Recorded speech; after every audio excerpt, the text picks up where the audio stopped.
maybe not winning Utah. And by the way, as soon as the real polls came out, we won it in a massive landslide. And that guy, I don't know what he was trying to prove. All we're going to do is lose the United States Supreme Court, potentially. Okay, so let's assume the race was closer, because we won by a lot. It wasn't even close. But let's assume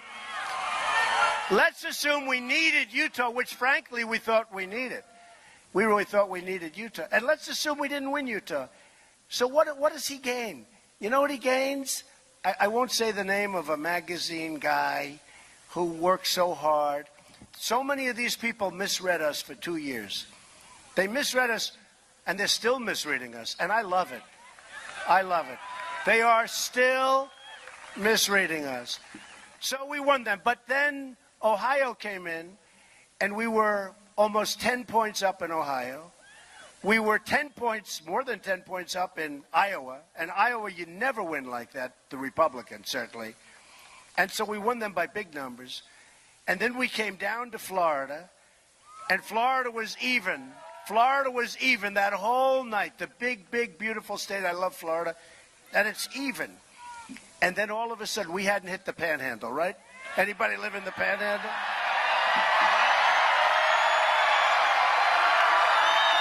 Oh, I love the Panhandle. And, you know, and you had to see the people. They were so devastated. They were the media, the anchors. So they've been saying for months and months that Trump is going to get absolutely killed. I remember 3 weeks before the election, one of them, I won't say the name, he said, how is Trump going to lead the rest of his life? Because this is one of the most devastating defeats. He will suffer so badly. And his whole career, which is true, which is good, like your football team, right? How good are they? Frankly, all of your football teams, they do well, right? But this guy, and he was saying it with such joy, how is he going to, they were talking about it's 3.5 weeks before the primary. I told my wife, I said, man, that was pretty bad to hear.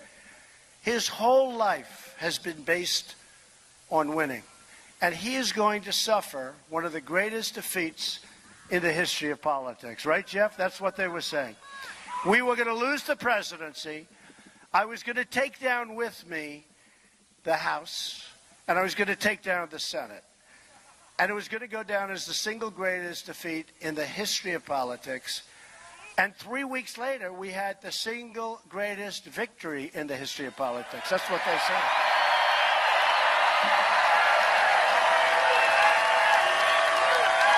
We won, you know, I don't know if you know this, nationwide. Thank you.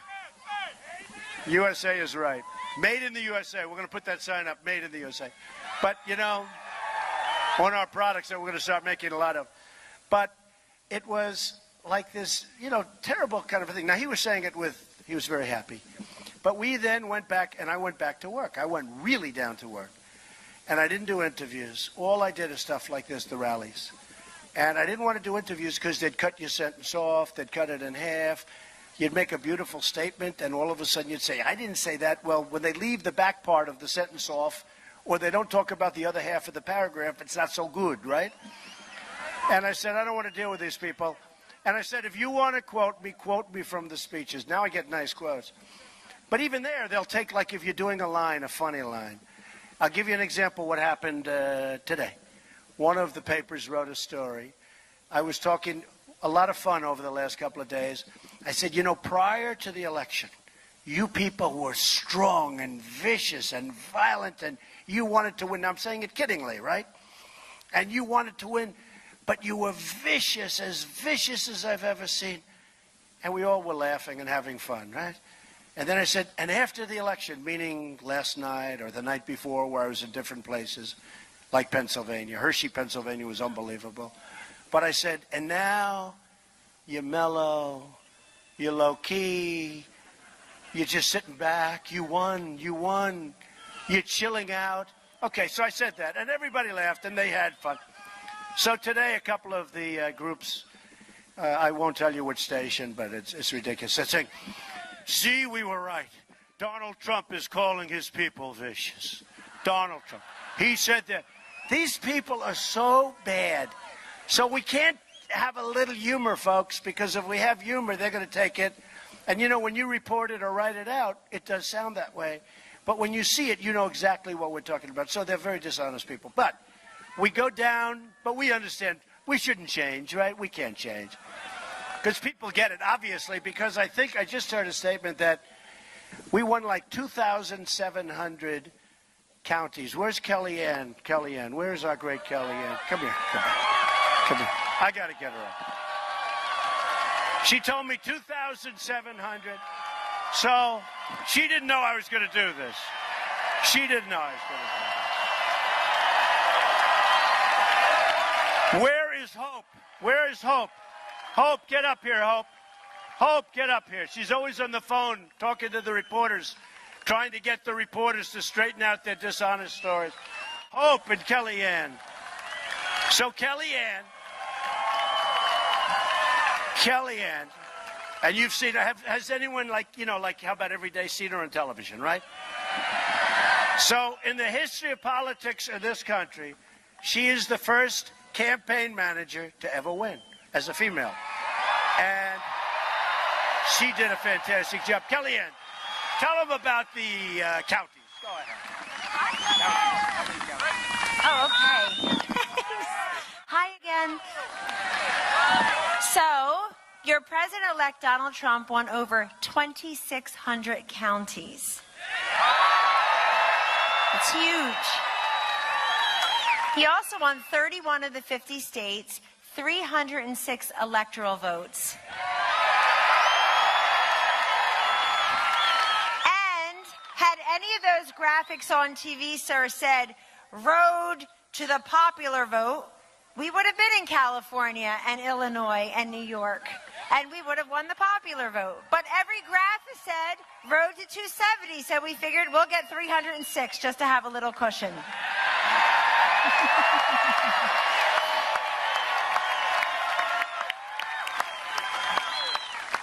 And there's one other thing that doesn't get a ton of coverage, which I think is incredibly impressive about the Trump-Pence victory. Donald Trump, your next president, turned 200 counties across this country, from President Obama in 2012 to President Trump in 2016.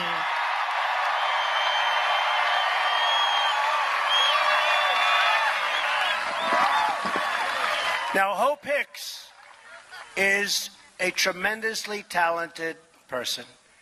She started off with us right from day one. She used to be in my real estate company. I said, what do you know about politics? She said, absolutely nothing. I say, congratulations, you're into the world of politics, right? She knew nothing. And she was there the first day, and she was fantastic. And I just say a couple of words, Hope. You know, she's a little shy, but that's okay, because she is really, really talented. Hope, say a couple of words. Hi. Merry Christmas, everyone. And thank you, Donald Trump. Great job.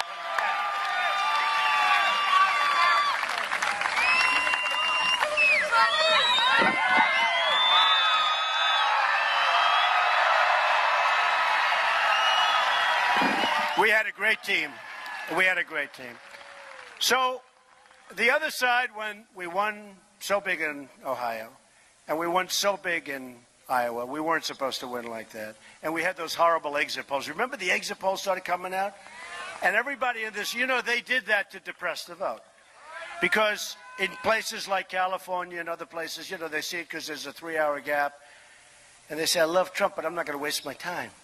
Because these exit polls came out, and my daughter and her husband Jared called up, Ivanka and Jared, and they said, Dad, it's looking really bad. I said, what's looking bad? It can't. I just left Michigan. I started speaking almost at 1 o'clock in the morning on Election Day. We had 31,000 people, inside and out.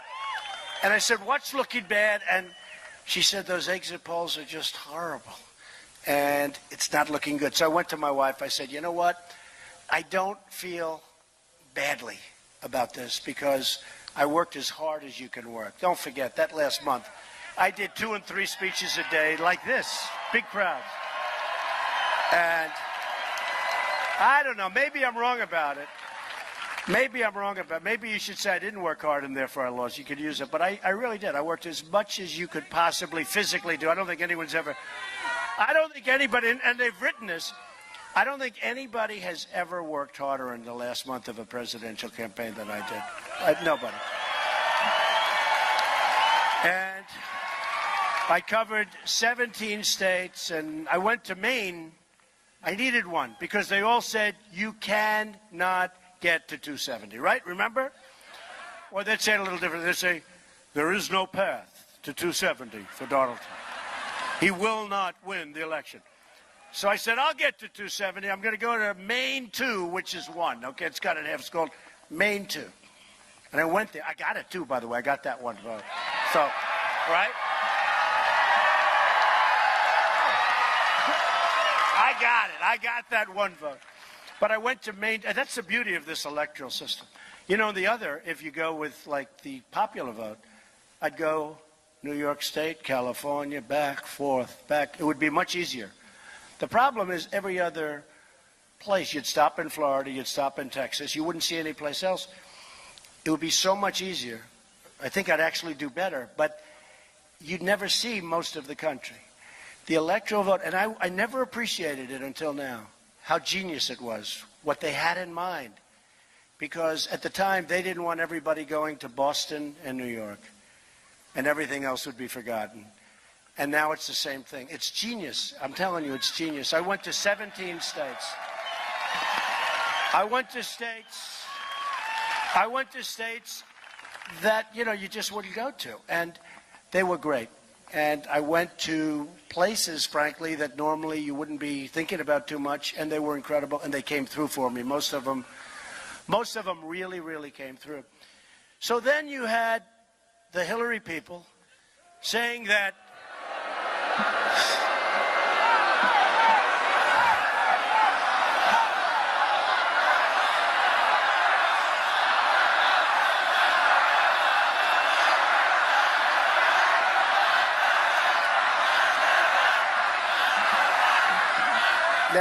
we won. Let's see. Right? We won. But you had the Hillary people on, and they were saying, we are going to win the state of Florida. We have information. We're going to win. I mean, maybe their information was how many people voted illegally. Maybe that was the information. But, of course, you know, when I say that, they'll say, isn't that a terrible thing that he said?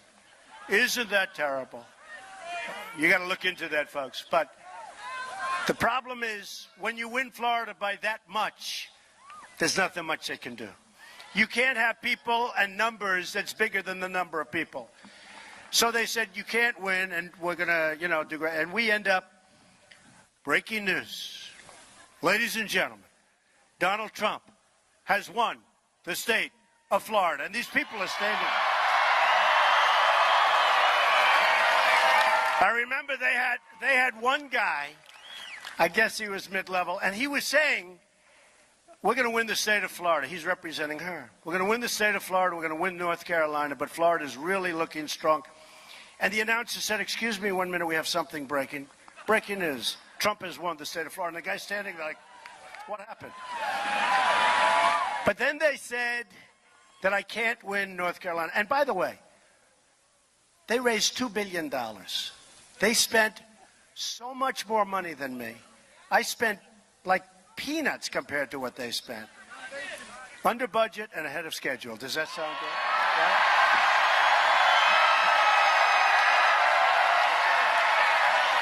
Under budget and ahead of schedule. Like we're going to have our roads built and our planes built. And our F-35 is one of the most expensive. Now, we're going to straighten things out, but under budget. So what happens, you know, in the old days, you have some people here that will tell you, when you spend less money and win, that's much better than the other way. And I had cases where I was tied or up in a poll, but she had spent in a state like $50 million and I had spent like $2 million. And they said, Donald Trump is not spending the money like, and I'm saying, wait, that's a good thing. They don't understand it. That's actually a good thing. If I can do that,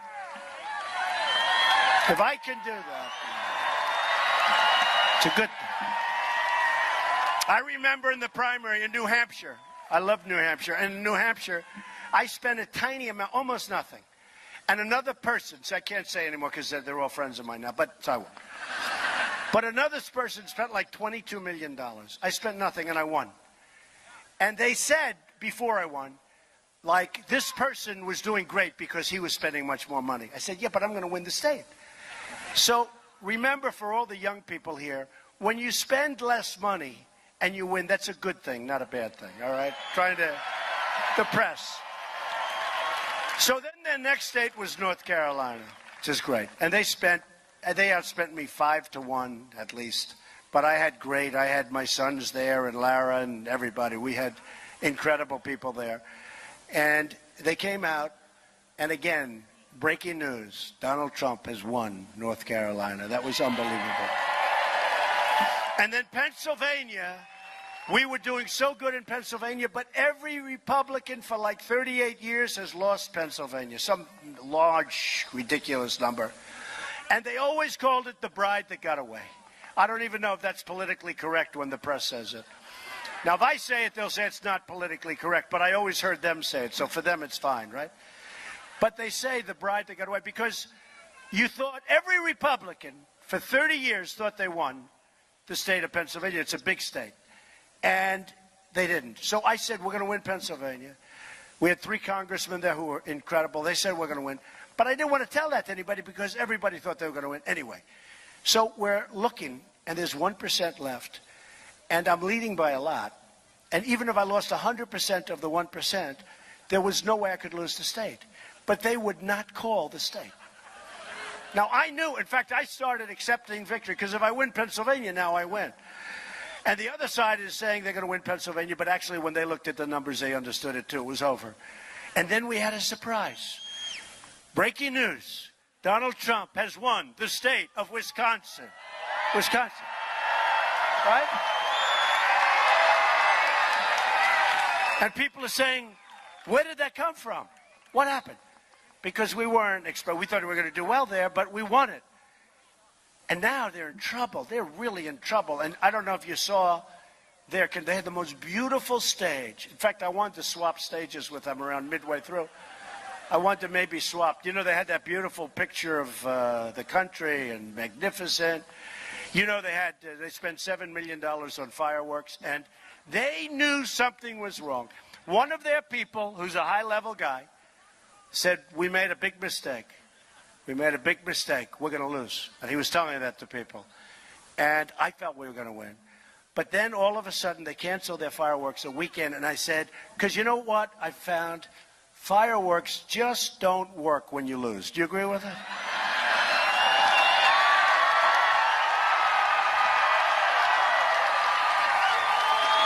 Did you ever see one of your football teams, when they lose, have fireworks in the stadium? No. No, it's called depression. But they cancel their fireworks, and then just to be cute, we sent an offer in. We offered to buy their fireworks for 5 cents on the dollar. Right? They had a very good company, Grucci or something. Grucci. They had a great company going to do their fireworks. We offered to buy it for 5 cents on the dollar. We never heard back from them. But they had this incredible, they took the convention center. And I took sort of a small ballroom because if I lost, I want to get out. You know what I did? Here would be my case. I'd come up. Ladies and gentlemen, thank you very much. I really appreciate it. My supporters, I love you folks. I love you. It was a movement, but it was a movement that didn't work. Right? Right? And I would have said, I want to thank my wife. I want to thank my family. Bye-bye. I'm out of here, right? So I didn't want to really have this huge, expensive thing. So I had a ballroom in the city. But then all of a sudden we started seeing we were going to win. And we knew we were going to win because we knew we won Pennsylvania, even though they wouldn't call it. They called it at 3 o'clock in the morning. They should have called it like at 11:30 in the evening. I think because if you looked at the ratings, they were so high, they were making a fortune by not calling it, all right? But then we won, before Pennsylvania, the state of Michigan. Everyone said, oh. And then they started having the cameras. And then, I said it last night, you had one guy who's really good. I mean, he's really good on the maps, right? You know who I'm talking about. And that map was so red. It was so unbelievable. That map that You know, they used to show it, and it was really depressing. Everything was blue, blue, blue. They had the blue wall. Remember the blue wall that was unbreakable? Boy, did we shatter that wall, right? We shattered that wall. That wall was shattered. That wall will never be the same. So we broke the wall. So now we won Wisconsin. Now we won Michigan. And I'll never forget the guy. He was devastated. This was not in his play. He never even thought of this. And his hand is like quivering, you know, because he puts it on the map and the map turns red. Donald Trump has won the state of Wisconsin. Oh, no. Donald Trump. Because, oh, no. Oh, no. No. Please check this. Please check this. Donald Trump has won the state of Michigan. And it's very unfair to the people of Pennsylvania. They never got the glory. It's like the guy that, you know, could rush for 1 yard and get the glory for it. They didn't get the glory. But we love our people in Pennsylvania because they were there for us, right?